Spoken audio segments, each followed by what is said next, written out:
go ahead. Thanks for coming. Thanks for hanging out with us. We're going to give a kind of a lockpicking 101 talk, an introductory type talk, get people enthused and interested. Don't move. Sorry. Lionel Brockman Ritchie Jr. He's the greatest American singer, songwriter, musician, record producer, and actor. Don't argue with me. The computer does not want to go to the next slide because of how great Lionel Ritchie is.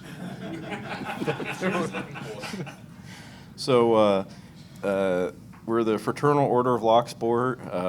We do lockpicking villages at different cons around this part of the country. We play and participate and host lockpicking contests as well. Make lockpicking tools. We sell tools. We like to have a lot of fun. So. There's a few of us scattered around this half of the country. John here is from... I'm from Mississippi, and then a lot of the guys are from Bloomington, Indiana. So Lionel Ritchie was a member of the musical group The Commodores. Oops, sorry. He sold over 100 million records worldwide. He's one of the best-selling artists of all time. So. All right, so before we get started on actually picking locks, we'll talk about the law a little bit. Obviously, if you commit a crime, you've done something illegal. You can pick your own locks in a lot of places, but some places, even that is against the law. Just having lockpicks is against the law. Tennessee is one of those places, and then there's places like my state, Mississippi, where possession of lockpicks is considered intent to commit a crime. And so you'll be charged with possession of burglary tools. But knowing how to pick locks does not make you a criminal. And so, like I said, some places like Tennessee, like Mississippi, a few other places have very restrictive laws. Some places it's not illegal because the law doesn't say anything about it. And then there's other places where it is just clearly legal.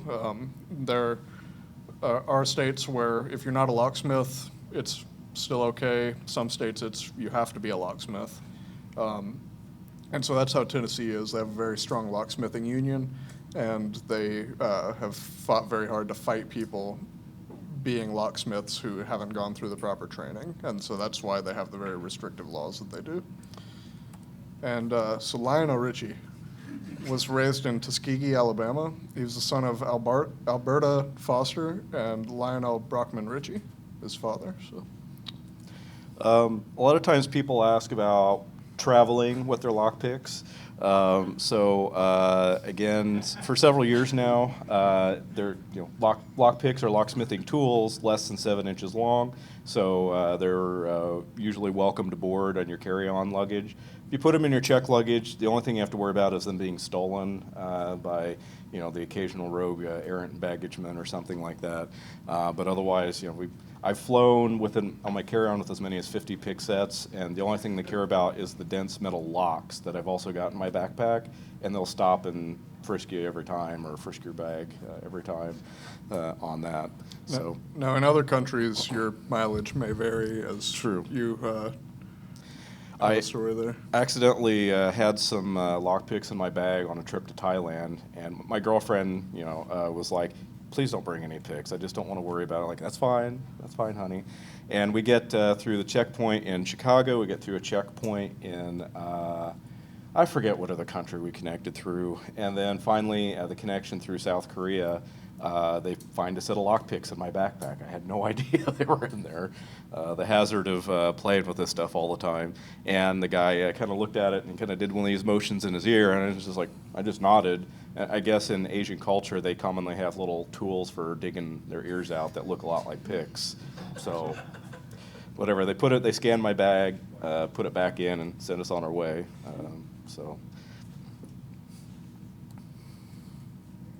We'll talk about basically how a pin-tumbler lock works first. So you've got your pin stacks, you've got your plug, the yellow part there. The green part is the body or the housing. I guess I can see it here. I don't need to lean over. Yeah, and you've got the key in the bottom picture there. You can see how the pin stacks line up. So it's what's called the shear line is inside the between the break between the plug and the body. And with the key, it lines all the pin stacks up. So the break in the pin pairs happens right at the shear line. So when the key isn't in there, you've got usually the driver pins fall down, the blue pins, and they block the plug from turning. And that's how it works. On the next slide, we've got basically we'll refer to the top pins, the blue ones, as driver pins, and the red pins there are key pins. They make direct contact with the key. The orientation of the lock, of course, will change if you call them top or bottom pins. So we just call them driver and key pins just to keep it straight and simple and non-confusing. Lionel Ritchie graduated from Juliet Township High School on the East Campus. All right, so your first lockpick set, this is the set that we sell. So you have a variety of tools there, your short hook, half diamond, snake, ball pick, and then your tension wrench, or your tensioner, or as some people call it, a torsion wrench, or people get into different naming things for that. The different picks used for slightly different things. Half diamond tends to be a really nice, well-rounded pick. You'll a lot of times start out with it on a lock and then move to other things, whether or not it works. Your short hook you'll use for single pin picking, and then others are for raking and other things. And so there's several ways to open a pin-tumbler lock. You can use the key, of course. There's always the brute force method, some bolt cutters or a drill. There's manipulation, which is what we work on, so picking, bumping, impressioning, and bypass attacks. So just completely avoiding the lock mechanism itself, and like in a padlock, going past all the pins and turning the cam to open the lock. And then there's decoding attacks where you actually figure out what the bitting should be on a proper key, and then you can go in and make a key and use that. Most locks focus on avoiding some of these attacks, but it becomes very costly and to avoid all of them, and so not many locks are very resistant. And then when we talk about brute force, there's almost always a way to destroy it. So I'll jump in. If anyone, again, just a reminder, there's an unopened bottle I see on that table. There's glasses on the back there, so please feel free to imbibe as we go on. The first thing a lot of people ask, it's not always critically important to know this, but it is good to, eventually you'll want to figure this out, is how many pins are in your lock. A quick and easy way to do that is to take what we call the half diamond pick, which is flat all along the back side of it, and turn it upside down and put it in the lock, lift all the pins all the way up, and then listen as you withdraw it slowly, and listen for the pins to snap back into place. And you just listen to the snaps, and that's how many pins you've got inside the lock. So in a perfect world, machining would be to perfect, we wouldn't have tolerance issues or anything. And so the holes drilled for the pins would be in a perfectly straight line. In the real world, that's not the case, because you only make things to so tight a tolerance as a cost-saving measure, or because your machinery is only capable of so much. And since they're not perfectly aligned, and because the pins will end up being slightly different widths, that's part of what makes picking a pin-tumbler lock possible.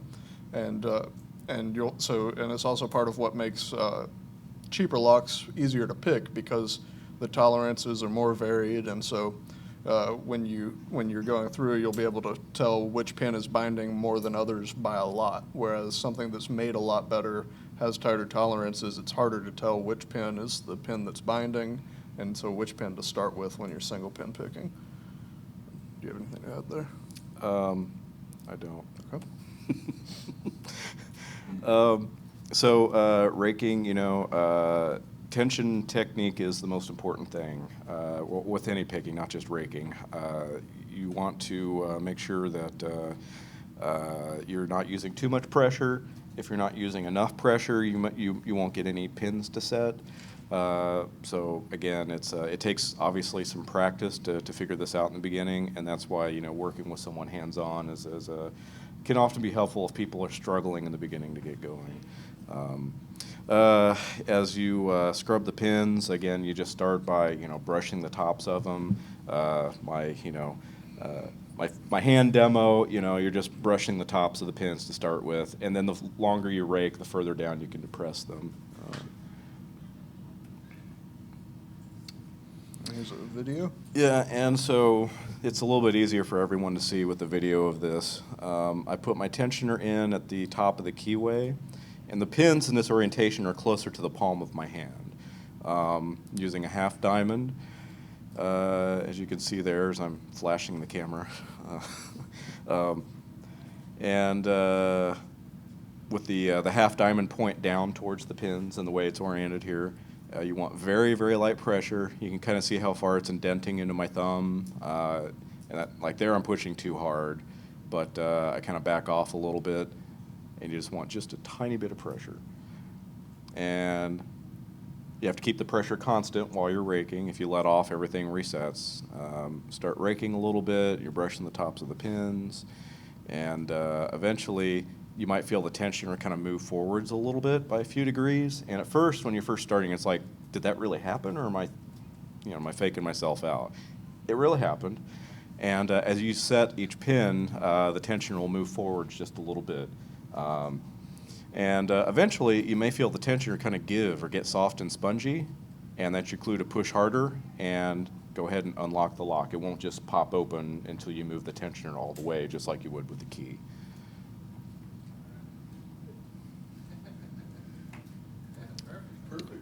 All right. So picking a lock can damage it, so you don't want to pick anything that you don't have permission to pick, and you don't want to use the lock on your front door as your practice lock, because if you bust it, then you're going to have to go and replace it. You're going to be unable to lock your door or unlock your door until you get it fixed, and so that can just really screw up your day. Also, if you have to call a locksmith to fix it, he's going to look at it and he's going to know exactly what you did to get it stuck. And so here's a diagram showing single pin picking, where instead of raking, where you try and set multiple pins at the same time is ideally what you're going for. With raking, with single pin picking, you'll go in and try and set one pin at a time. And so as it's showing here, you're going in and feeling for which one is binding against the side. And when you find that one, you'll push it up until it reaches the shear line, and you'll feel a little click when that happens most of the time on your tensioner. And then you go through and test all the pins again to find the next one that's binding, and just work your way through until you have all of the pins set. And then after you get them set, then the plug will turn and you can open the lock. And so and when you get into security pins, as we discuss later, it changes your technique a little bit for single pin picking, but that's the basic right there. So some panda action.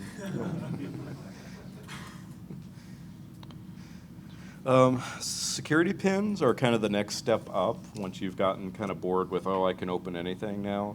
There's a couple different types of security pins. The top picture you got on the left 3 pins are spool pins, and then the rightmost pin is an example of a mushroom pin. You've also got down on the bottom serrated pins, and American Lock is well known for using a lot of serrated pins.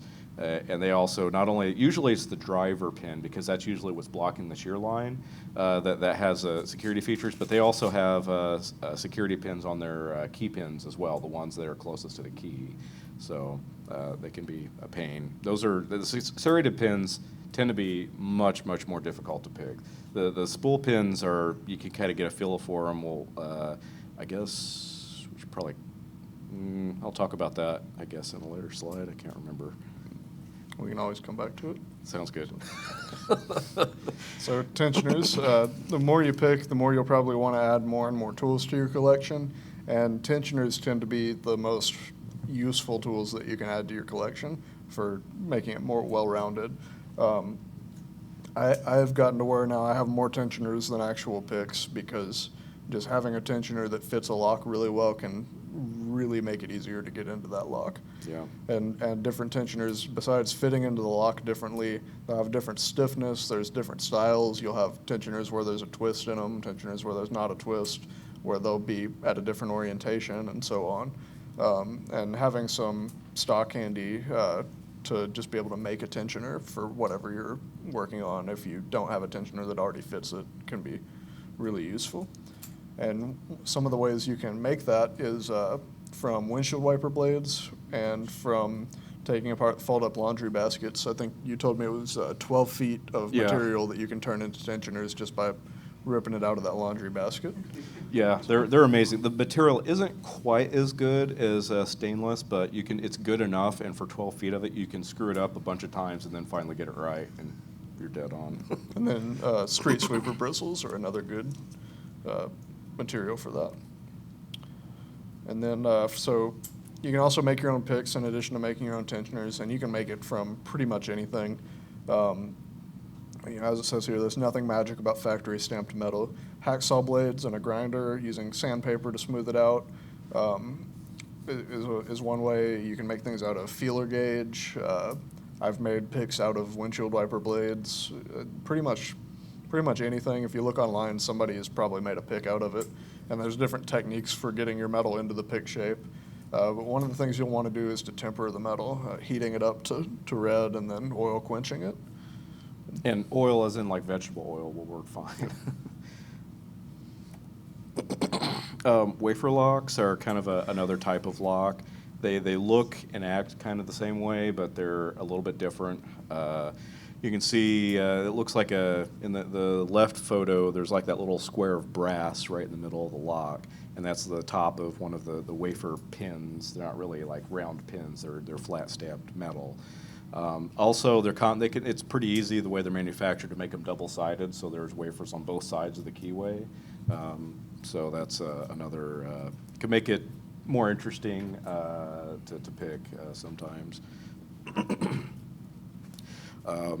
You can kind of see in this photo the wafers in the bottom photo. You can see how they kind of make like a kind of a wave shape. They're just all stacked up next to each other.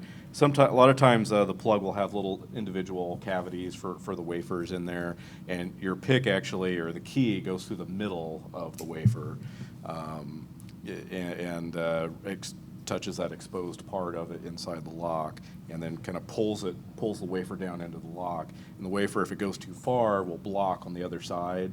It'll stick out of the plug and catch in a groove and block the plug. And if not, there's usually a little spring that will push it out the other side of the plug, and will block at that position at rest when there's nothing in there. There's, of course, you can get wafer locks as normally like desk locks, cabinet locks and stuff will be wafers, and they'll usually be fairly trivial to open. They'll come in padlocks, and this is a double-sided wafer padlock. There's sometimes you can use it's called a wishbone pick, wishbone tensioner in there, and with a double-sided wafer lock, it'll kind of grips the plug on the outsides of the keyway, and you can put your pick in the middle. They can be kind of tricky to use. I find they're kind of a pain in the butt, as much to use as just a normal tensioner that will be in your way. So, experimentation and whatnot, kind of figuring out what works for you in some scenarios. So snap guns, it's similar to bumping the lock, which we'll get into in a minute. And so what happens is the blade of the gun, so the black part sticking out, when you pull the trigger, that snaps up and bounces all the pins up, and you'll have tension on the plug. So when it hits all those pins, you're trying to catch all of the top pins above the shear line, and so you'll just keep snapping it over and over again until you can catch all of them above the shear line, and the driver pins will drop down and you can turn the lock. And so here's an example of a snap gun, and we'll have it in the village as well, and I guess we could pass it around. Sure, yeah. And You still need to use a tensioner, just like with picking, except this is doing the sort of the wrapping action, or the bouncing the pins up and down. And I'll set this up.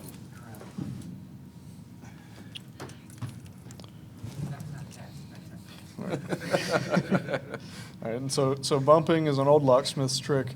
It was rediscovered several years ago, and now it's become very popular in the hobby community. And it works on a lot of locks, not just your regular pin tumblers. It can also work on dimple locks and other things. And it can compromise even some very high security locks. And so with bumping, you'll do sort of what the snap gun does, but you'll do it with what's called a bump key. And let's see, we have a demonstration here.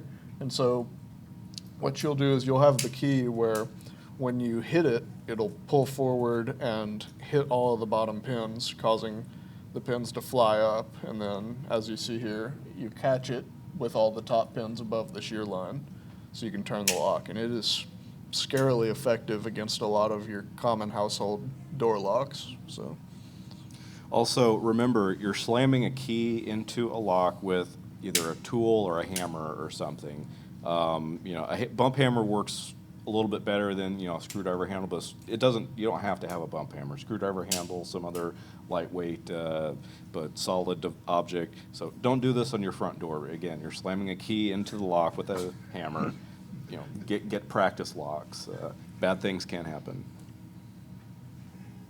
So the Smartkey is a lock system that Kwikset came out with a few years ago. It's the main feature for end users, consumers, is that it can instantly rekey in the lock with the way the system works. That system doesn't expose it to any more compromise as far as you can't like pick it through the tool hole for or anything like that. But it has its own set of vulnerabilities. One of the things, of course, it's not susceptible to bumping because the mechanism is completely different from a regular lock. It is also significantly difficult to pick.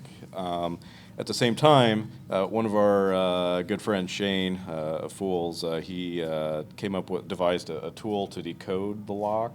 So with this tool, you can decode it and then go cut a key based on the bidding code, and then come back and operate the lock. You can see the key's been prepared with a Dremel tool, and the little needle on the bottom has a flag epoxy to the end. And in the photo on the right, you can see that little flag will interact with these tiny little teeth on the wafers. And so you just take it up past the wafers and count the wafers by feeling the clicks. And the number of clicks will determine, and we'll show that here in the next, in the next slide. The number of clicks is kind of inversely proportional to the actual depth of the pin, the bidding. So, if you count one ridge, then that's a depth of 5. And, if you count 5 ridges or 5 clicks in there, then that's a depth of 1. So if you have the ability to cut a key to code, which is not that difficult with a little additional knowledge, even with a key machine that just copies keys, you can do this, at home in your basement or whatever, or if you're really good filing or something like that. So your classic combination lock is vulnerable to a soda can. You can cut the can a specific way to create a shim, so you'll get between the shackle and what's keeping the shackle from opening. And so you can see there the steps of starting with a rectangle of the soda can material, cutting it into an M shape, folding it over, and then here on the bottom left, you insert it between the shackle and the body of the lock and turn it around, and then it pops open. Yeah, just use those little wings to grab it and twist it around from the outside to from the inside to the outside. Right. And they do make shims. You can purchase them online, but the soda can shims sometimes work better than the ones you'll find online. So it just takes a little bit of practice to get your sizing cut right. Or I believe you can find like a stencil for it online, so you can just get it right off the first try. And so now Master is advertising that they have anti-shim combo locks, which are harder to shim, but it's not impossible to do so. And there's several different methods that they use to make locks harder to shim, and I don't know if you want to go into that. I should have I think there's a photo later on after Okay. this. All right. Yeah, that shows it. And in so good detail. we showed that with the combination lock, and your regular padlocks with keys they can be vulnerable to the same thing. Now this particular lock, you actually have to shim both sides of it, but on a lot of your regular locks, you won't have to do that. It's just like on that combination lock we showed. So you can make a mechanism that's impervious to being shimmed. What you want to look for are ball bearings inside the lock. So in the photo, it's kind of tough to see, but inside there's that little shiny ball in there that's silver compared to the rest of the brass components. And what happens is when it's locked, it forces those ball bearings into place, and there's nothing spring-loaded that you can push out of the way with the shim. It's mechanically impervious to being shimmed. And when you unlock it, there's a little mechanism that retracts, and it lets the ball bearings move around when you pull the shackle out. And if you just look down inside your lock, when it's open, and if you look for a ball bearing in there, you might have to shake it a bit to get it to be visible, then that's a good lock. If it's something that you care about not being stolen, I would never use a lock unless it uses at least a ball bearing in there to lock the shackle. And also, we don't think we'll have it. We don't even get any other slides on this, but some kind of shackle protection as well. If it can be cut off with bolt cutters, do you care if someone just happens to come along with bolt cutters to take it? If you don't care, that's fine. But if you do, then get a lock, either a disc lock or something that's got shackle protection on it. So another type of combination lock with the multiple dials. These are vulnerable to attacks. You can pull the shackle away from the lock and start with the furthest dial from the shackle. You'll feel for it to get loose, then move to the next dial and repeat, and you'll work your way through and get the lock unlocked. Sometimes it can be decoded by sight, and some of these are vulnerable to where you can insert a tool in between there to decode by feeling the notch on the wheels. You'll turn it and then feel for that notch, and that way you can know what number that one needs to be set at and move on to the next one and get through the lock pretty quickly. sometimes they'll call those tools like a knife tool or like Peterson knife tool or some of the other companies. So that's something that's what that's for. If you see that on a lockpicking tool site or something.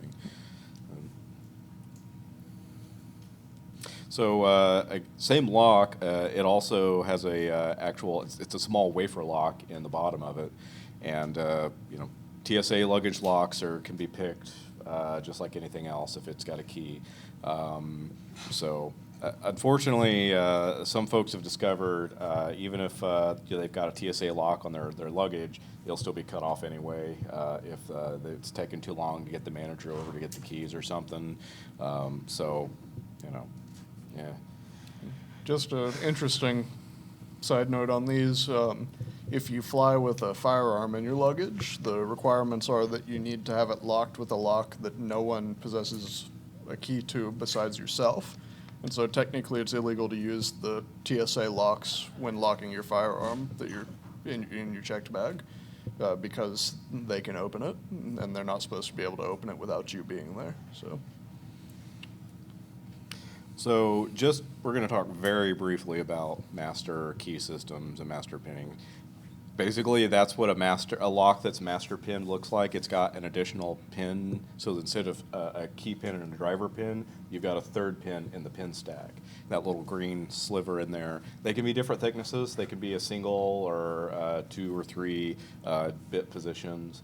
But it can make the lock more vulnerable to picking because you have multiple shear lines that those pin stacks can be set at. Yeah.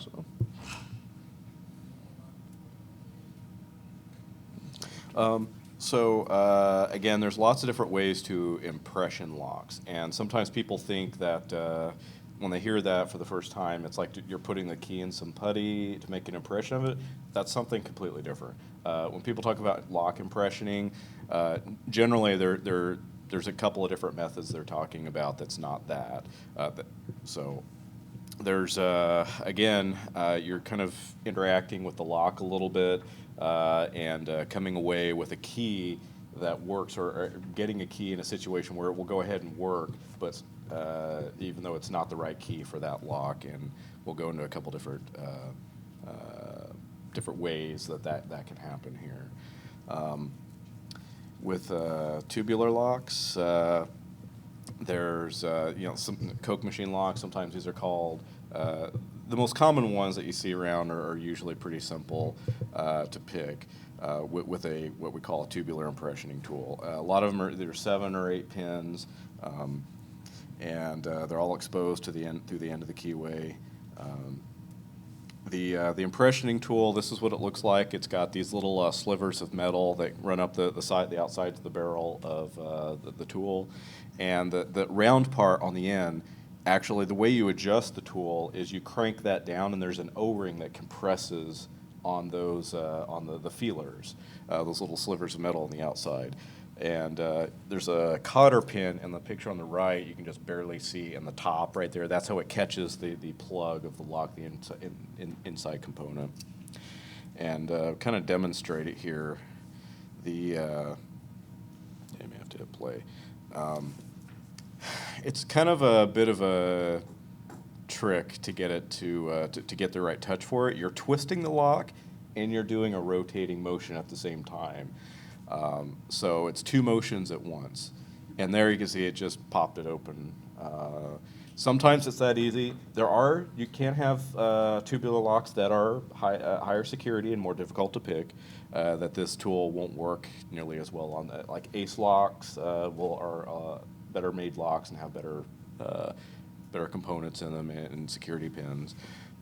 So those, again, if there's no manufacturer identification marks on it, then you're probably, it's just going to be a generic, and it'll pop open with a tubular tool. So another type of lock that you'll encounter is a lock with it's a dimple lock. And so on a dimple lock, the pins are on the sides, and as you can see from the keys where there's holes or dimples drilled into them, the pins fall into those, and so the different sizes of those let the pin be at different heights, and so it works along the same principles as your regular pin tumbler lock, but it's a different orientation, and the pins can be on both sides of it. Sometimes you'll have pins along the edges, and then I'll let you talk about foil impressioning. So in the picture there with the keys, the leftmost key is the actual key that operates the lock. The middle one is a blank. The one on the right is one I dremeled with in my kitchen in my apartment that I used to have. And basically what you're doing is you're making a key blank that has deeper indentations where the pins are going to contact the key than the normal bitting, kind of like a bump key. You want the deepest cuts all the way across the edge of the key. You want deep, basically dimples in the lock, so then you, as we'll see here in the video, you'll wrap your foil impressioning key with aluminum foil, and then magic happens. So that's demonstrating the lock works. It's a Lips Octro. It has pins on 3 axes. That's the same key that was in that photo that I dremeled. And you can see, I kind of butchered it. It looks pretty awful, but hey, it gets the job done. And I'm going to take a tiny bit of household kitchen aluminum foil, and I'm going to very carefully wrap it around the key. And you don't want to go too much more than you don't really want to get to 2 layers all the way around. You have to overlap a little bit to get it to hold together correctly. Then the other thing, around the tip, you want to, once you get it wrapped around, you want to smooth out the foil on the tip of the lock so it doesn't catch and tear back as you insert the key. and then you insert it, and sometimes there, it just opens. Sometimes it takes a while. It can take several minutes, sometimes rocking the key back and forth, and sometimes it just opens.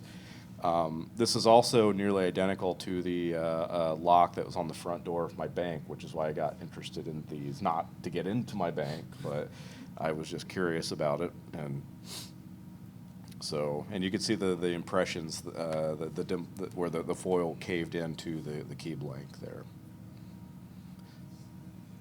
So when you see a dimple lock, it looks fancy, it looks sexy, but it doesn't necessarily mean that it's that much more resistant to different types of attacks. And then they can also be picked with sometimes just with your regular picks, or you can get picks specifically made for a dimple lock. And we have at least one lock in the village that's out on the tables. It's a dimple that with the right pick, it actually falls really quickly. So. And so some more advanced features, locks, they'll have different warding, so the bits of metal on the end of it make it so that ideally you can't stick anything in there except a key. So it makes it harder to get your tools in, it can make it harder to get tension on it, and it just, you know, since if you can't get in there, then you can't really do much with it. Then there's unusual mechanisms. We've already shown several different mechanisms. You have other things like Medeco, where you have to turn the pins as well as lifting them. Then there's other mechanisms that are completely different, like disc detainers, where you rotate discs to different angles, and we haven't touched on those yet. And then there can be traps in the lock, and I'll let you discuss that. There are some interesting lock systems that have traps, as in if you try to operate the lock without a key, or with a key that's partially correct but not completely correct, will trap the key inside the lock. If you're usually if you're using tools, it's not too difficult to get past some of these systems. We won't linger too much on this, but it's just there are some interesting mechanisms out there that are way off the beaten path for locks. So the Schlage Everest, you'll run into the Schlage locks quite often. Some of you probably have them on your houses. The Everest adds a little bit of security to the regular lock, and you can tell it by the symbol that's on the lock. If you look at the key here in the next slide, you'll see on the right side where we're showing the back of the key, down towards the bottom of the picture on the left side of the key, you can see where it's cut away a little bit in the groove there. And so there is an extra pin on the Schlage that you can see there on the side of the lock. And so you'll have to put a special tool in to press that down, and then you can pick it just like a regular lock. And they actually make tools that will press that down and work as your tensioner at the same time, allowing you to just pick it like a normal pin-tumbler lock with nothing extra in it. The Schlage Primus is kind of the next step up from that, and it's actually a really nicely designed lock. It's got what we call a sidebar, which you'll see here in a moment. Usually they'll say Primus, not always, but usually you'll see that Primus on the plug or somewhere. There's also the Everest Primus, which kind of combines both of those, the last piece and what you'll see here next. So this is the plug. Now, remember, normally the pins are all in the body of the lock. In the Primus, the additional security pins are actually inside the plug itself. And in the picture with the key down there, you see that, you know, the ridges along the bottom edge of the key. Those little silver pins in the plug have little feelers that stick out and interact with the key, and they both rotate and lift based on the key. So it's fairly difficult to pick. It's a really nicely designed system. It's actually the same engineer that designed this and designed the ASA Twin system, if anyone happens to be familiar with that, but I shouldn't go too far into that. One of the faults in the system, though, is not with the technology, it's just the way it's implemented. They only do the sidebar cuts, the bitting along the side of the key at the factory. that means your local locksmith, has no control over that. So that means that, he just gets pre-cut sidebars on his keys, sidebar bitting on his keys from the factory. And the factory controls that by region, so that you can't just pick up a lock from, Seattle and use that same key, recut it or something and use it in a lock, in Florida or something. However, if you buy a lock from a locksmith in Seattle, then you'll have the sidebar for all of his other customers that also use the Schlage Primus. So then you can cut a bump key or mill it down. In the next slide, you could see that's Schuyler Town has a modified Schlage Primus key so that it's just basically acts as a tensioner and operates the sidebar pins, the feeler pins, and the plug. The other bad thing about this is in a master key system, they don't use the sidebar pins. The sidebar bitting is not involved in the master keying system. That means that the sidebar in the janitor's closet is the same in the sidebar in your top executive or IT security closet or something.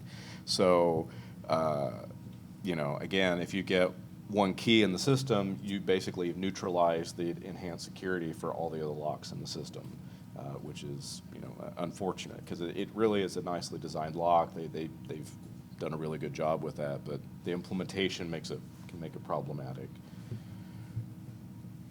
So Knox boxes are used by local fire departments for emergency access. It's essentially just a little safe on the side of the building, and it can contain all sorts of things, a switch to disconnect the electrical systems, keys to the building, can be connected to the security system, and so on. I don't know a whole lot about them. I'll let DosMan take over from here. But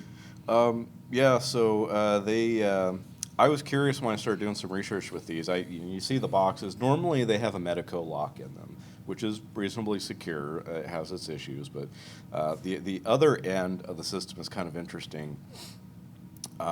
So apparently in the fire truck, they'll have this little box, or another one we'll show in a moment. And so they'll send a two-factor authentication over the radio, and then the fireman will have a key code that he'll put in, and then it'll release a relay, and he can remove that key there on the front of the box. And when the key is removed, of course, the light on top flashes and all this stuff. And then that gives him access to that key on the front of that, gives him access to the Knox box on the side of the building for all the buildings that have, are registered with them and all that. That's an older version of the system. The newer ones, I guess they went from red to blue. They can be configured with different access levels. The two-factor authentication can be nullified if they don't have the ability to do that or something. There's, of course, audit trail and all that kind of stuff. And then the latest version, of course, it's Wi-Fi enabled. Because I understand it's a pain in the butt to do audit trail stuff, but, it's like, really? So that I thought was hilarious. I'd love to find out more information about that. It probably only allows audit trail information, but then again, you have no idea what's been engineered into this thing. So there's there is a technician access connector in there. I've not ever gotten my hands on one. I don't know what kind of goodness could be had on there, but there's a lot of potential for some hacking on that, and it looks pretty fun. And like I was saying, the lock on the Knox box on the outside of the business is usually a Medeco. So the Medeco, most people know it for it requires rotation of the key pins as well as lifting to the correct height, and you can see that here on this picture of the key. If you look at the cuts, they're not all in the same plane, and so those angles are what rotate the pins in the lock. And if you look, but as you see from the side view, you also have to get to the correct height. And so here you can see the pins. You can see the grooves cut in the side of them for rotating it, and that's what interacts with the sidebar. And there's some attacks against these, as we'll get into. The Medecoder is the first attack that's available, and we actually have these in the Lockpicking Village. It was created by John King, and it allows for rotation of the pins, and so you can pick it like a normal lock to get everything to the correct height, and then go in with the Medecoder and get the rotation set. And you can also use it to decode the lock, so then you could create your own key. And so after they came up with the Medecoder, they went to Medeco and they said, look, here's a vulnerability in your lock. And Medeco had known this was a vulnerability in the past, but they fixed it and then stopped having it fixed. So after the vulnerability was rediscovered, they made these pins available again where the groove in the side doesn't go all the way down, so you can't actually catch into it. So you can't use the Medecoder to set the pins. And so it's a good example of a time where a lock or just security vendor worked with hobbyists rather than fighting them or suing them because they found some vulnerability. And I believe they had some deal for a while where if you had the Medeco lock that was vulnerable to this, you could actually contact them and they would send you the stuff to retrofit your locks. I actually had an opportunity to talk with a retired Medeco engineer for a little bit, and he was like, well, they quit selling the tool, so we quit making the ARX pins. It was just kind of amusing. The original people before John King had discovered it. So there's also the 4 Keys to the Kingdom attack. Mark Tobias and his crew did sort of a infosec analysis of the code books for Medeco, and basically figured out from the factory there were 4 separate, in effect, four separate sidebars that they could use if it was still pinned from the factory. So they made some special keys that would then you could set the sidebar component and then pick the lock as well as setting the sidebar with these special keys to the kingdom that they called them. So, and after he came out with a book, Open in 30 Seconds, that talks about this attack and all that. And they now it takes if you were to re-implement the same attack currently, it would take 16 different keys to try out. And so for further reading, we have some links, and so this should be available in the video, or you can come to us and we can get the links to you. The first link is our website, bloomingtonfools.org, and then lockandpedia.org is a website DosMan has a bunch of pictures of locks and some information about them on it, as does LockWiki, which isn't affiliated with us, but is a great resource. They're good people too. And then blackbag.nl is it was formerly Barry Barry Wells' blog, and now he's given it to the new heads of Tool Netherlands, and so they've been using it to put things up about their recent conference. And then you can look online for the MIT Guide to Lockpicking. So I'll show off one other thing here before we completely conclude. Oh, we have 2 things. 2 things, yes. I'll let you go first. All right. So a fun little tool has kind of been making the rounds on the Chinese sites, and I've seen some of the U.S. tool makers are selling them now. This looks a lot like a pit gun, but it's actually a bump gun, and it lets you do all the motions of bumping in one fell swoop. It's spring loaded if you turn it left or right, and it's got replaceable tips, so you put it in the lock. You straighten it out a little bit, and then pull the trigger, and it'll automatically put tension on the plug to pop it if it bumps open. And it comes with a couple other accessories. I've started basically the toolkit as comes from China. only does dimple locks and other specialty Chinese locks that I'd love to get my hands on, and I will someday. But also, it's not the forms to make your own American or bump tips for American locks is not too difficult to make with a little lathe work. So I'll pass this around if folks want to. The tip I've got in there, I've got a lock in the Lockpicking Village that's all ready to go for it.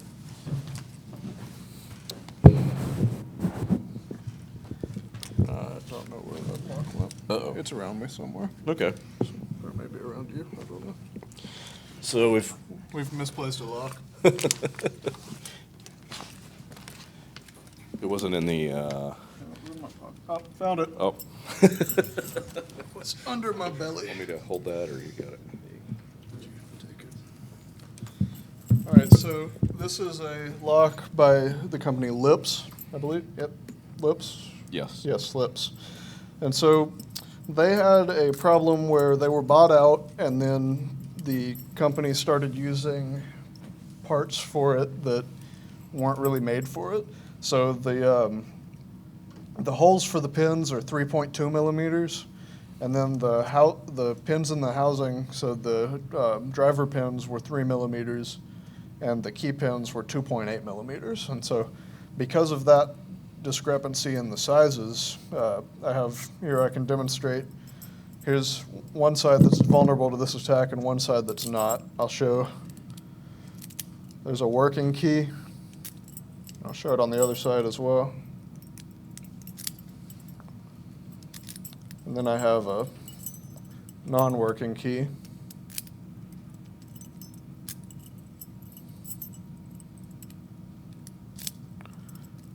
And so then the third key I have here is what we'll use for this attack, and it's a blank key. And so if you can put the blank key in and apply tension for this, just for ease of use, I'm going to apply tension to the inside here. I have done this applying tension to the outside just to see that it can be done, but you'll apply light tension and pull the key out, and so the key pins will drop back down in, and the driver pins will stay up at the top, and then you can open the lock. So, and I'd be happy to show that to people closer up if you'd like to see it after we're done. So. And also, that this is a really interesting thing just to keep in the back of your mind, because this attack will work on, there's a fair number of wafer locks that this will work on, anything where there's a little bit more sloppier tolerances.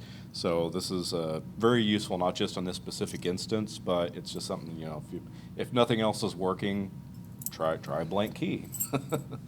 All right, well, change it. So again, we're going to be over in the Lockpicking Village next door. We've got plenty of locks to pick. We've got lock picks for sale, other tools and stuff, lockpicking games, maybe some hookers and blow. And I'll run we'll get the Rumble Challenge lockpicking game. Get 6 people head-to-head playing that, and that'll be in drinking mode, so there'll be shots being dispensed every time someone gets their lock open, to all the players, not just the one that got theirs open. So, yeah. All right, does anybody have any questions? What's your favorite Lionel Ritchie song? Good It's a question. good question. Enough to go with Truly? That's mine too. Yeah. All right. Any other questions, comments? Concerns? We're talking about security implementations in tubular locks, Mm-hmm. such as, what would be the additional security features? Restate the question. So the question was on tubular locks, what kind of additional security features could be in there? And I've not taken one apart, but to my knowledge, I mean, you can still use spool pins in them, and that will. I'm not sure exactly what Ace Lock puts in their locks, but like the brand, not the hardware store, but the lock making company, and I don't know if they use serrated pins or whatnot, but they are much more difficult to open with the tubular tool, or even trying to do it manually. No, something we didn't touch on when talking about impressioning the tubular locks is that with the cheaper ones, like you'll find on a lot of that people use for locking their bicycles up. You can attack it just with the body of a big pin, or if you roll up a sticker, so that you have a round tube that's pretty soft, you can actually use that as a tubular impressioning tool, and it's almost a one-time use thing, but you can real quickly get into them. So. The tubular impressioning tools usually come with a gauge as well, so that once you've opened the lock, you can then cut a key based on using this measuring tool, because you have the feelers on there that are now moved back the correct amount for each position, so you can then code cut a key to operate it. You can't do that with a big pen or sticker, but the big pen and the sticker gets it open, and at that point... You might not be able to code cut from a big pen. I stand corrected. I stand corrected. Any other questions or comments? Would you say the most secure residential lock is still Medeco? Sorry, what was that? Would you think that the most secure residential lock is a Medeco? Technically, you could put an Abloy Protec on your house. Here's the thing. I mean, my house has been broken into twice. Never once did they pick the lock. I always recommend when someone asks about what's a good lock to put on my house, the first thing I say is, well, first spend money on a security strike, spend money on 2 or 3 inch long screws so that the strike plate is secured into the stud, not just the molding. Same thing for the door hinges.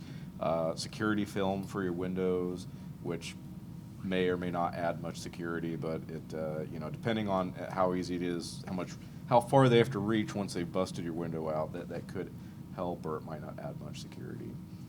So as I found out, I put security film on my windows as a stopgap until I could replace my front door.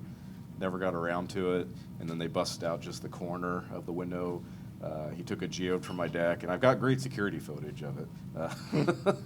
And it's the lamest throw I've ever seen. It was like at the window, and it bounced off, but it added 30 seconds to the break-in on that scenario. But 30 seconds might be all the time you need to get your gun. So.